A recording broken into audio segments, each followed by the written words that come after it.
इस कहानी की शुरुआत में हम एक लड़की को देखते हैं जिसका नाम एली होता है। एली इस वक्त एक सुनसान रेगिस्तान में एक प्लांट के ऊपर रिसर्च करने के लिए आई होती है, क्योंकि जिस प्लांट के ऊपर ये स्टडी कर रही होती है उसको ड्रग्स के तौर पर इस्तेमाल किया जाता है, इसलिए वो इसके बारे में पता लगाने के लिए आई होती है। वहीं दूसरी तरफ हमें एक आदमी को देखते हैं जो किसी डेड बॉडी को दफना रहा था। इसको दफनाने के बाद ये किसी से फोन पे कहता है कि हमें एक नए पायलट की जरूरत है, यानी कि जिसको इसने दफनाया है वो एक पायलट था। इसके बाद हम एक बार फिर से एली को देखते हैं जो कि इस प्लांट की खोज में काफी दूर आ चुकी थी। एली को वहीं पर एक लड़की मिलती है जिसका नाम एलेक्स होता है। इन दोनों में एक अच्छी फ्रेंडशिप हो जाती है क्योंकि एलेक्स की माँ नहीं होती और उसके फादर हमेशा ही ड्यूटी पर रहते हैं, जिससे कि वो एलेक्स को टाइम नहीं दे पाते। अब शाम होने पर एलेक्स यहाँ से चली जाती है और एली एक बार फिर से अपने रिसर्च में जुट जाती है। काफी देर के बाद जब एली को लगता है कि उसे अब यहाँ से वापस चले जाना चाहिए, तभी उसी वक्त उसके सामने एक प्लेन क्रैश हो जाता है। उसे देखकर वो उसकी तरफ जाने लगती है, पर वहां जाकर इसे पता लगता है कि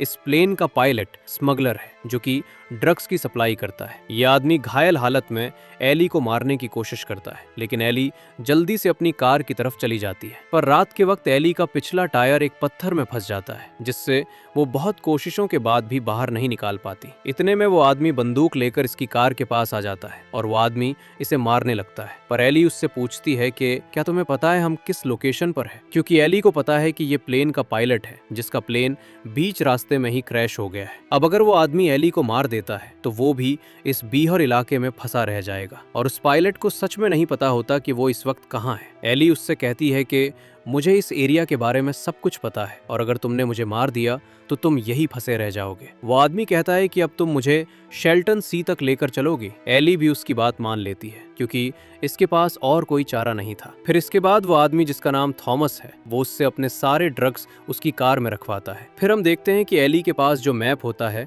वो उसे छुपा लेती है, क्योंकि अगर ये मैप उस आदमी के हाथ लग गया तो वो आदमी एली को मारकर इस मैप के सहारे यहाँ से भाग जाएगा। अब इधर हम उस आदमी को देखते हैं जो शुरुआत में पायलट की डेड बॉडी को दफना रहा था। यहाँ हमें पता चलता है कि ये आदमी ड्रग डीलर होता है और अब ये थॉमस का वेट कर रहा है जो कि एली के साथ है, पर इसे उसके बारे में बिल्कुल भी पता नहीं था कि थॉमस का प्लेन क्रैश हो चुका है। इधर हम एली को देखते हैं जिसके रास्ते में एक बार फिर से रेगिस्तान में टायर फंस जाते हैं। इस बार भी वो काफी कोशिश करती है लेकिन उसकी कार वहां से नहीं निकलती, इसलिए ये दोनों यहाँ से पैदल ही आगे बढ़ने लगते हैं। इस कार में मैप भी होता है जिसे एली उठा लेती है और इसके बारे में थॉमस को पता नहीं चलता। एली थॉमस से कहती है कि अगर हम ऐसे ही पैदल चलते रहें तो हमें वहां पहुंचने में 2 दिन लग जाएंगे, यानी ये पैदल जाने से साफ माना कर देती है। पर थॉमस इसकी बात नहीं मानता क्योंकि उसे तो जल्द से जल्द ड्रग्स को ठिकाने लगाना है। अब अगले दिन हम ड्रग डीलर को देखते हैं जो कि थॉमस को ढूंढने के लिए रेगिस्तान में निकल जाता है। दूसरी तरफ हम पुलिस वाले को देखते हैं जिसको एक डेड बॉडी की खबर मिलती है और ये बॉडी उस पायलट की होती है जिसे उस ड्रग डीलर ने दफनाया था। ये पुलिस वाला उस लड़की एलेक्स का पिता होता है जो कि उस दिन एली के साथ थी। और फिर हम एली को देखते हैं जो कि थॉमस को चकमा देकर भाग जाती है, लेकिन थॉमस इस बार एली के हाथ बांध देता है। फिर एली को अपने लोकेशन की तरफ ले जाने लगता है। फिर हम एलेक्स को देखते हैं जिसको रास्ते में अपने फादर मिल जाते हैं। इसी वक्त इसे पता चलता है कि एली नाम की एक लड़की इस एरिया से गायब हो चुकी है। एली का नाम सुनते ही एलेक्स अपने फादर को बताती है कि वो इस लड़की के साथ थी। ये सुनने के बाद ये दोनों उसी तरफ चले जाते हैं जहां पर एली रुकी हुई थी। यहाँ पर इन्हें पता लगता है कि वो कल रात से वहां नहीं आई है। इसके बाद वो पुलिस वाला अपनी बेटी को स्कूल भेज देता है और खुद वहां से एली को ढूंढने के लिए चला जाता है। अब इसके बाद हम उस ड्रग डीलर को देखते हैं जो कि इस वक्त उस क्रैश हुई प्लेन के पास आ जाता है और वहां ना तो उसे ड्रग्स मिलते हैं और ना ही थॉमस। इसी वक्त यहाँ 2 बाइक राइडर आ जाते हैं जो कि इससे कुछ सवाल जवाब करने लग जाते हैं। इस बात से ड्रग डीलर को उन दोनों पर गुस्सा आ जाता है, जिसके बाद वो इन दोनों को मारकर एली और थॉमस के पैरों के निशान के पीछे जाने लगता है। अब हम एली और थॉमस को देखते हैं जो कि अब बहुत थक चुके हैं। ये लोग कुछ देर तक आराम करते हैं और फिर ये लोग पैदल चलने लगते हैं। इधर हम एलेक्स के फादर को देखते हैं जो एली की गाड़ी के पास पहुंच जाता है और यहाँ इन दोनों राइडर की डेड बॉडी मिलती है। इनको देखकर उसे लगता है कि इनका कातिल यहाँ से ज्यादा दूर नहीं गया होगा, इसलिए अब वो गाड़ी में बैठकर इनका पीछा करने लगता है। थोड़ा आगे जाते ही उसे ड्रग डीलर की गाड़ी मिल जाती है। ये अब अपनी गाड़ी से उतरकर ड्रग डीलर को ढूंढने लगता है, पर वो ड्रग डीलर पहाड़ से छुपकर इसके ऊपर गोली चलाने लगता है और वो गोली इसके हाथ पर लग जाती है, जिसके बाद यहाँ इन दोनों के बीच फायरिंग शुरू हो जाती है। इसी लड़ाई में पुलिस वाला एक गड्ढे में गिर जाता है, जिससे वो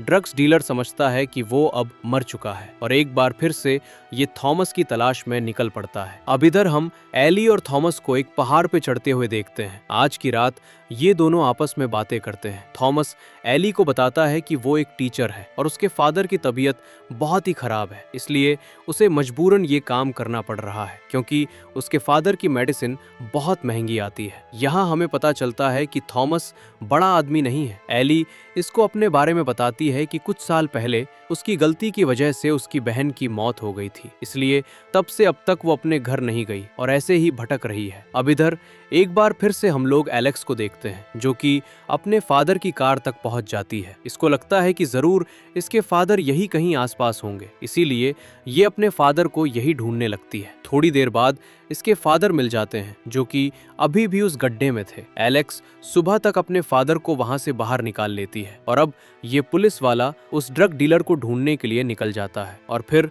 एलेक्स भी एली को ढूंढने के लिए चली जाती है। इधर हम एक बार फिर से एली को देखते हैं, जो कि वहां थॉमस के उठने से पहले ही वहां से वो दूर कहीं भाग जाती है और उसको रास्ते में वो ड्रग डीलर मिल जाता है। एली उससे बचने के लिए पीछे की तरफ भागने लगती है, जहां ये थॉमस से टकरा जाती है, पर इस बार थॉमस इसे कुछ नहीं कहता और खुद उस ड्रग डीलर से कहता है कि तुम मुझसे सारा ड्रग्स ले लो पर इस लड़की को छोड़ दो। अब जैसे ही थॉमस अपना ड्रग्स का बैग नीचे रखकर उसे देने लगता है, तभी वो ड्रग्स डीलर थॉमस को गोली मार देता है। अब इसी दौरान एलेक्स भी यहाँ पर आ जाती है और ड्रग डीलर इसको भी मारने वाला ही होता है, पर एली जो कि यहाँ से भाग चुकी होती है, वो दोबारा से एलेक्स की बाइक देखकर वापस आ जाती है और वो जैसे इसके सामने आती है, वो ड्रग डीलर इसके पेट में गोली मार देता है। ये देखकर एलेक्स उसको धक्का दे देती है और मौका पाकर ये दोनों एलेक्स की बाइक पर बैठकर भाग जाती हैं, पर वो ड्रग्स डीलर अभी भी इनका पीछा नहीं छोड़ता। वो अपनी कार में बैठकर इनका पीछा करने लगता है। थोड़ा आगे जाकर एली बाइक से नीचे गिर जाती है क्योंकि उसे इस गोली का दर्द बर्दाश्त नहीं हो रहा था। इसी दौरान वो ड्रग्स डीलर इनके पास पहुंच जाता है और इस बार वो गुस्से में आकर एलेक्स को पकड़ लेता है, लेकिन एली उससे बचने के लिए उसके सारे ड्रग्स जला देती है, जिसको देखकर वो ड्रग्स डीलर एलेक्स को छोड़कर वो अपने ड्रग्स की आग बुझाने लगता है, जिससे वो खुद ही उस आग में जलकर मारा जाता है। और इसके बाद हम देखते हैं कि एली को वो फ्लावर मिल जाता है जिसके ऊपर ये स्टडी कर रही थी और हमारी ये कहानी यहीं पर खत्म हो जाती है। इस तरह की मूवीज एक्सप्लेन वीडियोस देखने के लिए हमारे चैनल को अभी सब्सक्राइब कर लें। तो फिर मिलते हैं अगले वीडियो में।